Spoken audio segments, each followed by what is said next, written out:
Hello student, welcome to Q196।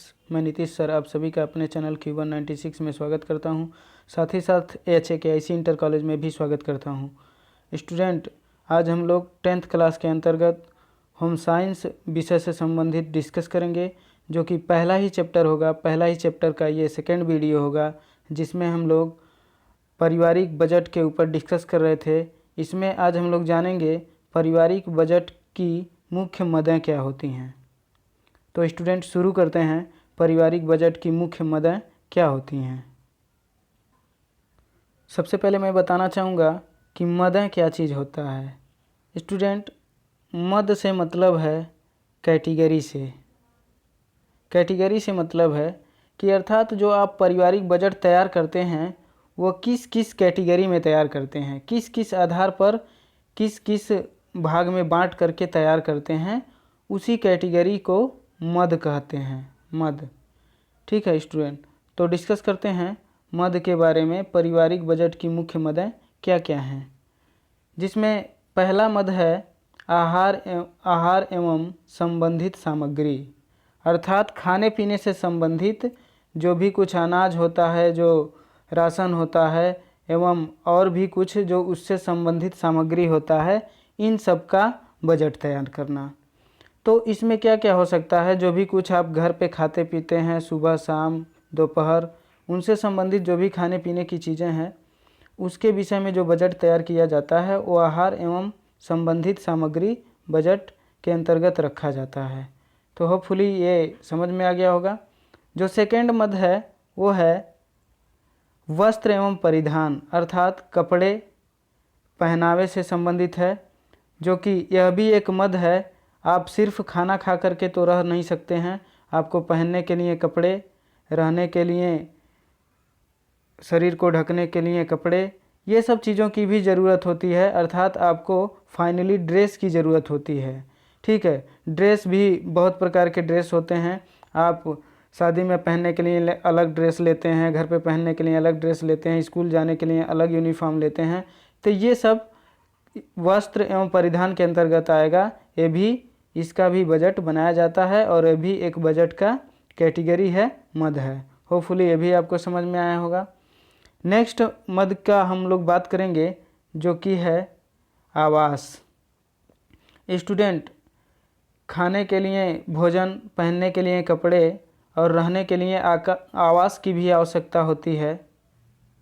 तो आवास जो है बड़ा ही इम्पोर्टेंट है। बिना आवास के कोई भी जीव जंतु नहीं रहता है, जिसके लिए आपको बजट बनाने की आवश्यकता होती है। अर्थात यदि आपका पहले से मकान बना है तो मकान का मरम्मत, और उसके साथ साथ यदि मरम्मत भी नहीं करानी है तो उसका डेंट पेंट यानी उसके क्वालिटी के ऊपर खर्च करना।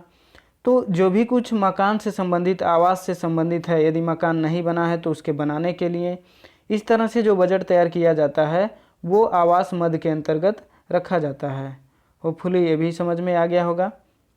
नेक्स्ट है एजुकेशन, शिक्षा।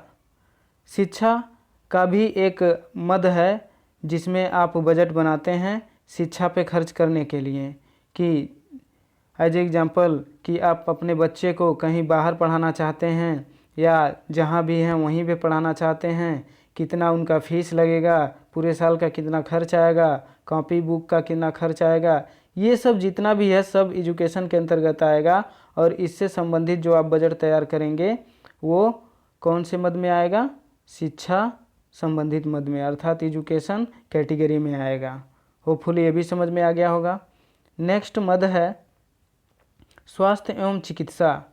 अर्थात ऐसा तो है नहीं कि आप कभी बीमार नहीं पड़ेंगे, भोजन करेंगे, वस्त्र पहनेंगे, आवास में रहेंगे, शिक्षा लेंगे, तो इसके अलावा और कोई ज़रूरत नहीं है।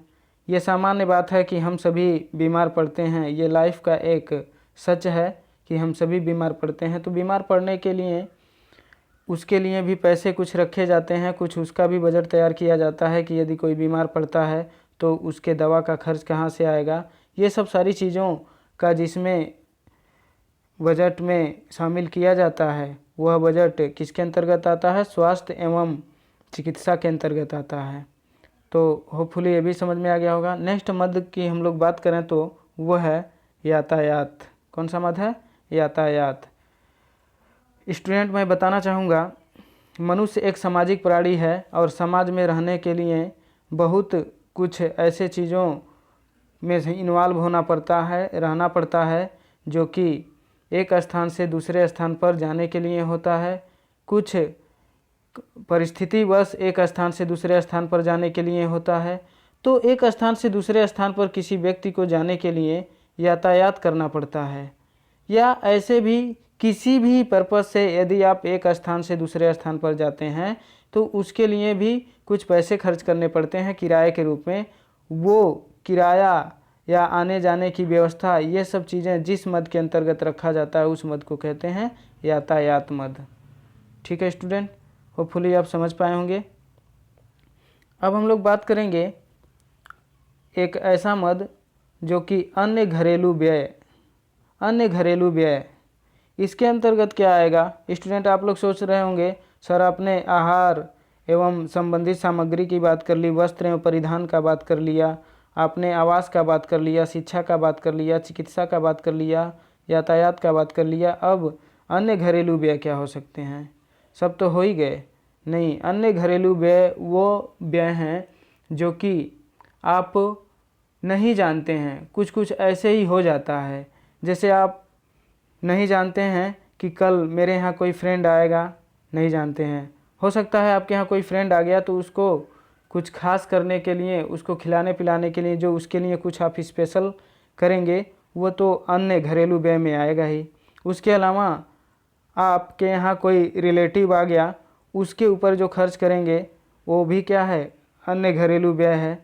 उसके अलावा कुछ आपके घर की ऐसी सामग्री टूट गई जिसको खरीदने के लिए अन्य घरेलू व्यय में आप रखेंगे। यानी जितना भी घर से संबंधित व्यय होता है जिसको आप इन सब में शामिल नहीं करते हैं, वो सब किस में शामिल करेंगे? अन्य घरेलू व्यय में शामिल करेंगे। ठीक है। उसके अलावा अब हम लोग बात करेंगे जो अगला मद है व्यक्तिगत व्यय मद। व्यक्तिगत व्यय से मतलब क्या है? एक्चुअली में व्यक्तिगत मद वो मद है जिसमें परिवार का जो मुखिया होता है वो अपने विषय में खर्च करता है। ऐसा तो है नहीं कि आपके पापा या मम्मी आप सभी का देख रेख रखेंगे, आप सभी के लिए सब कुछ व्यवस्थाएं करेंगे, लेकिन अपने लिए नहीं करेंगे, अपने खाना नहीं खाएंगे, अपने कपड़े नहीं पहनेंगे, अपने आवास में नहीं रहेंगे। नहीं, ये जो परिवार के मुखिया होते हैं ये स्पेशल कुछ अपने लिए व्यक्तिगत व्यय करते हैं, अपने लिए कपड़े सिलवाते हैं, ठीक है, अपना कोई स्पेशल सामान खरीदते हैं, अपना कुछ अलग से खरीदते हैं, अपना फ़ोन खरीद लिया, अपना घड़ी खरीद लिया। तो इस तरह से ये जो अपने इंडिविजुअल अपने लिए खर्च करेंगे वो किस में आएगा? व्यक्तिगत मद में आएगा। ठीक है स्टूडेंट, होपफुली समझ में आया होगा। नेक्स्ट जो मद है वो है पारिवारिक बचत संबंधित मद। ये स्टूडेंट बहुत ही इम्पॉर्टेंट है, अर्थात हर तरह की मदें आप शामिल ही करके क्या करेंगे? आप अपने परिवार में अपने बच्चों के लिए, अपने आने वाले पीढ़ी के लिए यदि कुछ सेव नहीं करेंगे तो आने वाली पीढ़ी परेशान हो जाएगी। सर्वाइव करने के लिए, रहने के लिए वो कंफर्टेबल नहीं रह सकती है, उसको समस्या होगा। इसलिए हर परिवार चाहता है कि अपने आने वाली पीढ़ी के लिए कुछ बचा के रखें, कुछ सेव करके रखें। तो स्टूडेंट, इसमें आपको सेव करने से संबंधित बातें शामिल करनी होती है कि हमको हर महीने, हर क्वार्टरली, हर हाफ ईयरली, हर ईयरली कितने पैसे बचाने हैं और बचा करके हमको अपने आने वाली पीढ़ी के लिए रखने हैं। तो इसमें ये सब मदें शामिल की जाती हैं, ये सब बातें शामिल की जाती हैं। जिसमें बचत से संबंधित बातें होती हैं उसको कौन सा मद कहते हैं? पारिवारिक बचत संबंधित मद। होपफुली समझ में आ गया होगा। साथ ही साथ इंसान जो मनुष्य है उसको मनोरंजन की आवश्यकता होती है। इंसान हमेशा एक मशीन की भांति काम नहीं करता है, उसको थोड़ा सा एंजॉय करने की आवश्यकता होती है, खुश रहने की आवश्यकता होती है। तो उसके लिए कुछ मनोरंजन पे खर्च किए जाते हैं। जैसे आपकी छुट्टी है जून में, तो आप अपने पापा मम्मी के साथ कहीं ट्रिप पे चले गए घूमने, मनोरंजन करने। उसके अलावा कहीं मूवी देखने चले गए। तो सिनेमा का, कहीं ट्रिप पे जाना, घूमना, मनोरंजन करना, इस तरह से। या फिर आपके घर में ही कोई ऐसी सामग्री ला दी गई जिससे आपका इंटरटेनमेंट होता है, आपके यहाँ बड़ा सा टीवी ला दिया गया, ठीक है, आपके लिए कोई गेम ला दिया गया। तो ये सब खर्चे जिसमें शामिल किए जाते हैं वो मनोरंजन मद के अंतर्गत आता है, और जिसमें मनोरंजन से संबंधित बजट और खर्चे को शामिल किया जाता है वो कौन सा मद होगा? मनोरंजन मद होगा। होपफुली ये सभी आपको समझ में आया होगा। नेक्स्ट हम लोग बात करते हैं पारिवारिक बजट के मुख्य प्रकार क्या होते हैं, अर्थात पारिवारिक बजट किस किस प्रकार से बनाए जाते हैं, उसके टाइप क्या होते हैं। तो आप लोग देख पा रहे होंगे पारिवारिक बजट मुख्यतः 3 प्रकार का होता है। कितने प्रकार का होता है? 3 प्रकार का होता है, जिसमें हम लोग फर्स्टली बात करेंगे। जो पहला है घाटे का बजट। स्टूडेंट, जिस पारिवारिक बजट में व्यय आय से अधिक होता है तो उसे घाटे का बजट कहते हैं। मैं पहले ही वीडियो में समझाया हूँ कि आपका जितना आय होता है उससे अधिक यदि आप खर्च करेंगे तो आप घाटे में जाएंगे, आपका बैलेंस बिगड़ जाएगा, आप संतुलन में नहीं रहेंगे, अर्थात आपके जो बजट का संतुलन है वो बिगड़ जाएगा। तो अर्थात आप उतना ही खर्च कर सकते हैं जितना आप कमा रहे होते हैं। यदि उससे अधिक आपने खर्च कर दिया किसी से उधार लेकर के, लोन लेकर के, तो वो क्या है? घाटे का बजट है, ठीक है। या उसके अलावा आप जितना सेव करने के लिए सोचे हैं कि हर महीने इतना हम सेव करेंगे, बचत करेंगे, यदि उस बचत से ही आपने खर्च कर दिया तो भी क्या है? घाटे का बजट है। अर्थात इसका सीधा सा अर्थ है कि जिस पारिवारिक बजट में व्यय आय से अधिक होता है तो उसे घाटे का बजट कहते हैं। अर्थात परिवार की कमाई 5,000 की है और 6,000 व्यय हो गया तो क्या है? 1,000 रुपये का घाटा हो गया। इस तरह का जो बजट है वो क्या कहलाएगा? घाटे का बजट कहलाएगा। नेक्स्ट हम लोग बात करते हैं संतुलित बजट, जो बजट का दूसरा प्रकार है। संतुलित बजट क्या होता है?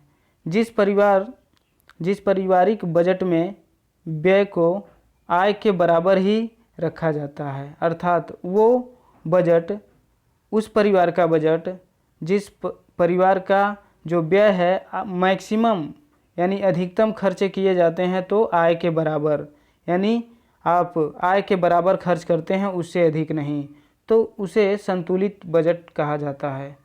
संतुलित बजट अर्थात जितना आपने कमाया उतना व्यय कर दिया, बचत कुछ भी नहीं कहा, बचत के बारे में आपने सोचा ही नहीं, बचत किया ही नहीं, तो ये भी बजट क्या होगा? फ्लॉप जाएगा। इस तरह का भी बजट पॉजिटिव बजट नहीं होता है। स्टूडेंट, हम लोग नेक्स्ट बात करेंगे बचत का बजट। बचत का बजट से अर्थ है कि आप बचत भी करें, अपने आने वाले पीढ़ी के लिए, फ्यूचर के लिए बचत भी करें। यही स्टूडेंट मैं बताना चाहूँगा, यह पॉजिटिव बजट है, इसी को अप्रिसिएट किया जाता है, इसी को बढ़ावा दिया जाता है, ठीक है। तो आगे बढ़ते हैं, इसके बारे में जानते हैं। इस बजट में पारिवारिक आवश्यकताओं की पूर्ति के लिए व्यय का प्रावधान इस प्रकार से किया जाता है कि व्यय प्रत्येक स्थिति में पारिवारिक आय से कम हो रहा हो, अर्थात ऐसा बजट बनाया जाता है कि जो व्यय हो वो पारिवारिक आय से कम ही हो, अर्थात हमेशा कम ही हो। यदि आप 5,000 कमाते हैं तो आप 4,000 ही खर्च कर पाएँ, 1,000 क्या हो जाए? बचे जाए। तो इस तरह से अतः पारिवारिक बचत की स्थिति में रहता है। जो परिवार रहता है वह बचत की स्थिति में रहता है, हर समय कुछ ना कुछ बचता रहता है। इस तरह से हर monthly, quarterly, half yearly, annually एक बड़ा अमाउंट हो जाता है, कुछ कुछ करके बचते बचते। इस तरह से बचत के बजट में भविष्य के साथ साथ आकस्मिक आवश्यकताओं को पूरा ध्यान रखा जाता है। इस तरह से भविष्य के साथ साथ आप भविष्य को ध्यान में रख रहे हैं कि भविष्य में इतने खर्चे करने हैं, आने वाली पीढ़ी के लिए इतना हो जाएगा, ये हो जाएगा। उसके साथ साथ में ये भी नहीं आप जानते हैं कि भविष्य में आपके साथ में कोई ऐसी घटना घट जाए, कोई ऐसा इंसिडेंट हो जाए जिसमें आपको ज़्यादा पैसे की आवश्यकता हो। तो यदि आप पहले से बजट का इस्तेमाल किए रहेंगे तो आपके परिवार में कुछ बचत हुआ रहेगा और उस बचत से आप आने वाले समय में संकट से बच सकते हैं आप अपने आकस्मिक आवश्यकताओं को पूरा कर सकते हैं। अतः बचत का बजट सर्वोत्तम बजट है। मैंने पहले ही बताया स्टूडेंट कि जो बचत का बजट है वही पॉजिटिव बजट है और इसी को हर वक्त अप्रिसिएट किया जाता है। होपफुली आप सभी स्टूडेंट जहां भी रहेंगे इसी बजट का इस्तेमाल करेंगे, तभी आप अपने लाइफ में आगे बढ़ पाएंगे। अन्यथा आप 1 लाख रुपए 1 करोड़ महीने भी कमाइए, खर्च करना चाहें तो खर्च कर देंगे, आपको भी पैसा कम पड़ जाएगा। तो स्टूडेंट मैं भी इसी बात को अप्रिसिएट करता हूँ कि आपको बचत करना चाहिए। ठीक है स्टूडेंट, तो आज के लिए बस इतना ही। और मैं ये बताना चाहूँगा कि यदि आप हमारा चैनल अभी तक सब्सक्राइब नहीं किया हो तो सब्सक्राइब कर लीजिए। चैनल का नाम है Q196। आप यूट्यूब में जा कर के Q196 सर्च करेंगे तो मेरा चैनल आएगा और उसको सब्सक्राइब कर लीजिए। स्टूडेंट मैं मानता हूँ कि हर यूट्यूबर यही कहता है कि सब्सक्राइब कर लीजिए, शेयर कर लीजिए। मैं बताऊँ अपनी बात, तो बात ये है कि सब्सक्राइब करने में आपका कुछ नहीं जाता है, लेकिन हम यूट्यूबर को खुशी मिलता है, जिससे हम लोगों को एक प्रमोशन के तरह फील होता है, जिससे हम लोग थोड़ा खुश होते हैं और आगे और भी बेहतर काम करने का प्रयास करते हैं। यदि आप लोग हमको अप्रिसिएट नहीं करेंगे तो हमको थोड़ा सा दुख होगा, लगेगा कि यार क्या मतलब है इतना मेहनत करने के लिए, कुछ फ़ायदा होना नहीं है। तो इसलिए प्लीज़ मैं रिक्वेस्ट करता हूँ कि आप सभी मेरे चैनल को क्या करिए, सब्सक्राइब करिए। Thank you.